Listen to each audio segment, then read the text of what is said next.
Time check, alas 6:42 sa gabi ug ang sitwasyon sa palibot ug ang panahon maayo ra kayo mga higala. Nagplano mi nga mangadto sa pantalan sa Kawit kay mamalit og isda. Sa dili pa mi manglakaw, ako sang i-check ang among mga kamimi.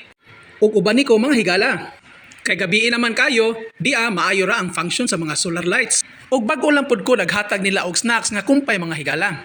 Ug ang mga kamimi namo busog ug healthy kayo. Importante kayo nga susihon sila sa dili pa mi manglakaw mga higala. Kay nahuman naman ako sila og susi, andam na pud ang tanan.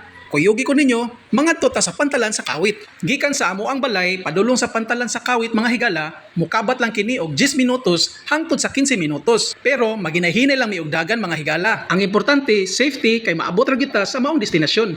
Ug dili lang damhon, nata karon sa pantalan sa Kawit. Safe ra gyud ang pag-abot mga higala.